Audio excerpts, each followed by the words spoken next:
So Mike, I want to do this kind of in a formal fashion. So I'm going to just pretend like I'm a full-on salesperson and you're a client. I'm trying to think of how I'm going to do this, but yeah. All right. So Mike, I'm calling you today because Hugo Dunhill Mailing List has a new division. We're called Dunhill Interactive. Dunhill Interactive is selling SEO services to our existing clients and to new clients. SEO stands for Search Engine Optimization. And I thought of you the minute we developed the product because I thought it might help you get a greater presence on the internet in Google and Yahoo and Bing. What would you say if you had to characterize what someone would look up in Google if they were trying to find you or find the products and services that you sell, Mike? Well, more than likely, it would be something along the lines of new movers. It's kind of my business. Okay, so let's say that that's your keyword. A keyword, by the way, are a word or a phrase that represents what someone would search for in Google to find you, or for that matter, if they were looking up something in the Yellow Pages, they might look up that heading in the Yellow Pages. And so the idea between search engine optimization is that we would take your existing website and optimize it so that when Google crawls over the web and analyzes various websites, they look at your website more favorably and rank it higher. And what that means is that when someone does a search under new movers, that your company, your URL, your domain name comes up higher and higher and higher as your SEO marketing techniques and take hold, and Google recognizes the efforts that you've made. Google has a set of algorithms that they follow that create rankings, and the way they do that is in two major pieces. One major piece is what is on your site. So for instance, they would like on an on-site basis to see the keyword new movers repeat itself about 4 or 5% of the total number of words on your web page.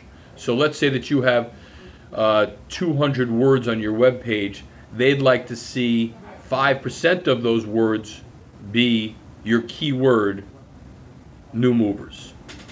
They then rate that, rank that, and that becomes one piece of their algorithm to ranking you on the internet, along with your URL, along with the age of your website, along with something called meta tags, which are like page headers, which are not seen, but Google looks at them, and it has to do with how you view yourself and what you want to be found under when someone does searches under search engines. Is that understood up until now, Mike?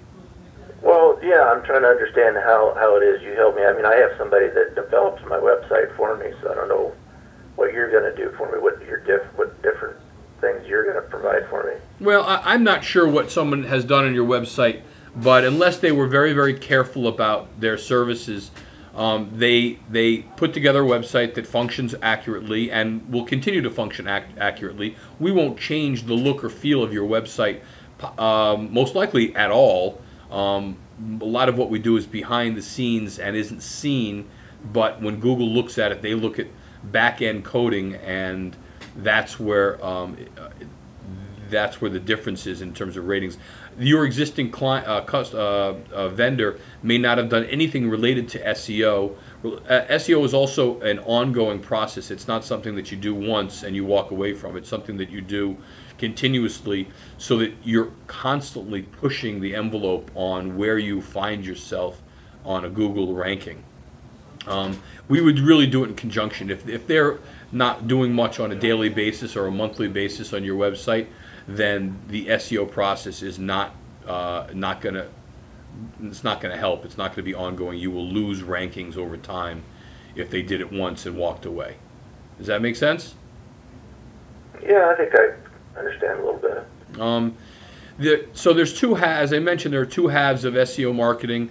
One is on page, on site. On your site, we make physical, meaningful changes that help your site get rated better by Google when someone puts in the words new movers. A lot of that, though, is behind the scenes. It's in coding, not necessarily seen. The other part of what Google looks at is your relationship with external sites. That relationship typically is defined by a word called backlinks. Backlinks are external sites linking back to your site, and Google finds them to be very valuable. And they find them to be valuable because it really means that some other organization out there finds enough value on your site. Hold on just a second, Mike.